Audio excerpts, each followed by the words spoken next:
കഴിഞ്ഞ കുറച്ച് ദിവസങ്ങളിലായി സോഷ്യൽ മീഡിയയിൽ ഏറ്റവും കൂടുതൽ ചർച്ച ചെയ്യപ്പെടുന്ന വിഷയം എടവണ്ണപ്പാറയിൽ പെൺകുട്ടി നേരിട്ട പീഡനമാണ്.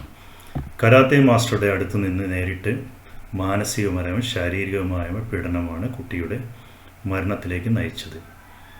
എന്നാൽ ഇതിനോടനുബന്ധിച്ച് ഒത്തിരി പ്രസ്താവനകൾ പല ഭാഗങ്ങളിൽ നിന്നും ഉയരുന്നുണ്ട്. പെൺകുട്ടികളെ എന്തിന് കരാത്തെ പഠിക്കാൻ വിടണം, ഇത്തരം സ്ഥാപനങ്ങളിൽ എന്തിനു അനുവദിക്കണം, ഇത്തരം സ്ഥാപനങ്ങളിൽ ഒരിക്കലും പെൺകുട്ടികളെ അയക്കരുത് എന്നിങ്ങനെ. സത്യത്തിൽ ഗുരുക്കന്മാരായാലും സ്ഥാപന മേധാവികളായാലും പെൺകുട്ടികൾ ചൂഷണം ചെയ്യപ്പെടുന്നത് കേരളത്തിൽ ആദ്യ സംഭവമല്ല.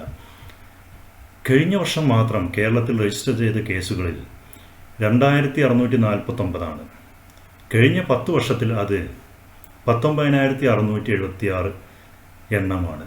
6 മാസം മുമ്പ് പാലക്കാട് ജില്ലയിൽ മദ്രസ അധ്യാപകനാൽ പെൺകുട്ടികൾക്ക് അതിക്രമം നേരിട്ടതായി കേസുണ്ട്. 3 മാസം മുമ്പ് പെരിന്തൽമണ്ണയിൽ സ്കൂൾ അധ്യാപകനിൽ നിന്ന് വിദ്യാർത്ഥികൾ സമാനമായ അനുഭവം ഉണ്ടായിട്ടുണ്ട്.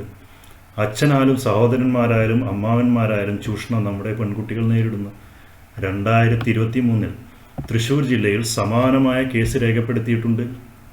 സ്ത്രീ പീഡനം കേരളത്തിൽ ഒരു തുടർക്കഥയാവുകയാണ്. എന്നാൽ ഇതിന് കാരണം എന്താണ്? പരിഹാരം? സ്ത്രീ സുരക്ഷാ പദ്ധതിയും ബോധവൽക്കരണ പദ്ധതികളൊന്നും സ്ത്രീകൾക്കെതിരായ അക്രമങ്ങൾ കുറയ്ക്കുന്നില്ല. സ്ത്രീ സ്വയം ശക്തി നേടുക മാത്രമേ ഇതിന് രക്ഷയുള്ളൂ. അതിക്രമങ്ങൾ ഏത് മേഖലയിലും ഏതു സമയത്തും നേരിടാം. അതിന് വിവേകബുദ്ധിയോടും ശാരീരിക ക്ഷമതയോടും നേരിടാൻ നമ്മളെ പെൺകുട്ടികളാവണം. അതിന് ആയോധന കലകൾ അവരെ ഒത്തിരി സഹായിക്കുന്നു. ഏതോ ഒരു കരാത്തെ മാസ്റ്റർ ചെയ്ത തെറ്റിന് മൊത്തം കരാത്തെ എന്ന മേഖലയെ ആക്ഷേപിക്കുന്നത് ശരിയല്ല. മാനസികപരമായും ശാരീരികപരമായും ചെറുത്തു നിൽക്കാൻ കരാത്തെ നിങ്ങളെ പ്രാപ്തരാക്കും. ഏതു മേഖലയിലും കാണും സ്വന്തം തൊഴിലിനോട് ആത്മാർത്ഥതയും സത്യസന്ധതയും ഇല്ലാത്തവർ. അവർ ചെയ്യുന്ന ചെയ്തികൾ ഒരിക്കലും പൊതുവൽക്കരിക്കപ്പെടരുത്. കരാത്തെക്കുറിച്ച് ഇപ്പോൾ വിമർശനം നടത്തുന്ന ഒരാളും തന്നെ കരാത്തെ ആധികാരികമായി പഠിച്ചവരല്ല. എന്താണ് കരാത്തെ എന്ന് അറിയാത്തവരാണ്. അവർക്ക് എങ്ങനെ കരാത്തെയെക്കുറിച്ച് പറയുവാൻ സാധിക്കും? ഇത് വളരെ മോശമാണ്.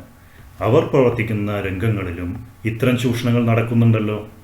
അതിനെ എങ്ങനെ അവർ ന്യായീകരിക്കും? ചെറുത്തു നിൽക്കാൻ കഴിയാത്ത ഒരു വിഭാഗമായി മാറുകയല്ല നമ്മളെ പെൺമക്കളെ വേണ്ടത്. കരാത്തെ പോലുള്ള ആയോധന കലകൾ അഭ്യസിച്ച് തനിക്ക് നേരിടുന്ന ഏത് അതിക്രമങ്ങളെയും ചെറുത്തു തോൽപ്പിക്കാൻ നമ്മുടെ പെൺമക്കൾക്കാവണം. തെറ്റുകൾ പൊതുസമൂഹത്തോട് വിളിച്ചു പറയാൻ അവരെ പ്രാപ്തരാക്കണം. പ്രതികരണശേഷിയുള്ള നല്ലൊരു സമൂഹത്തെ വാർത്തെടുക്കാൻ നമുക്ക് കഴിയണം. അതിന് മാർഷൽ ആർട്സ് പോലുള്ള ആയോധന കലകൾ മുന്നോട്ട് വന്നേ പറ്റുകയുള്ളൂ. നല്ല മാസ്റ്റേഴ്സിനെ കണ്ടെത്താൻ കഴിയണം. അതുപോലെ തന്നെ കള്ളനാണയങ്ങളെ തിരിച്ചറിയുവാനും ചവറ്റുകുട്ടയിലേക്ക് എറിയുവാനും നിങ്ങൾക്ക് കഴിയണം.